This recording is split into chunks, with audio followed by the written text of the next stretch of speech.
16 वर्षीय नाबालिका को अपहरण कर दुष्कर्म घटना 3 अभियुक्त को 20 वर्ष लेखाएं कारादंडादेश शुणिले जाजपुर आड़क अतिरिक्त जिला और दोरा जज तथा स्वतंत्र पक्सो जज।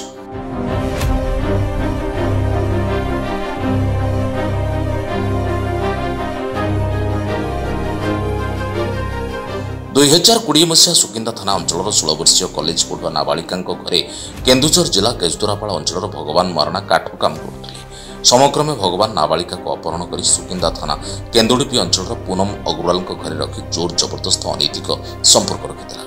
परवर्ती समय नाबालिका को सेठारु नहीं जबरदस्त विवाह कर भद्रक भंडारीपुखुरी थाना निराकार पाणिग्राही घरे रखी बारंबार शारीरिक संपर्क स्थापन करथिला। संपृक्त नाबालिका परिवार वर्ग सुकिंदा थाना झीर अपहरण लिखित अभियोग करते अभियोग को भित्ति कर अभियुक्त को पुलिस भद्रकरू नाबालिका को उद्धार करने सह 3 जन अभियुक्त को गिरफ्त कर कोर्ट चालान करथिला। एही मामलार शुणाणी करी 20 जन साक्ष्य प्रमाण को आधार कर 3 जन अभियुक्त को 20 वर्ष लेखाएं कारादंडादेश सह 3000 लेखाएं जरिमाना राय शुणाई आड़क अतिरिक्त जिला तथा दोरा जज तथा स्वतंत्र पक्सो जज शरद कुमार देउरी। एसत अनाद 6 मास अधिक कारादंडादेश सह पीड़िता 7 लाख टंकार क्षतिपूरण प्रदान करने को जिला आईन सेवा प्राधिकरण को निर्देश दिया जाए। मामला को सरकारी वकील पार्थ सारथी राय परिचालना करते। Partha Sarathi Ray special public prosecutor Jajpur POCSO court आज सुकिंदा थाना अंचल 2020 मसीहा घटिता नाबालिका अपहरण और दुष्कर्म मामला आज राय प्रकाश पाई। माननीय स्वतंत्र पक्सो कोर्ट आज समस्त 3 अभियुक्त को दोषी सब्यस्त करने सहित दंडादेश शुणाई।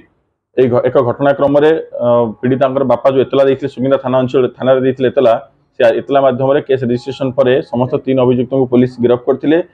एतला माध्यम घटनाक्रम घटना थिला कि नाबालिका कन्या को मुख्य अभियुक्त जी अपहरण कर अन्य जो सहयोगी अच्छा से घरे रखी दुष्कर्म करने सहित जोर जबरदस्त विवाह करथिला।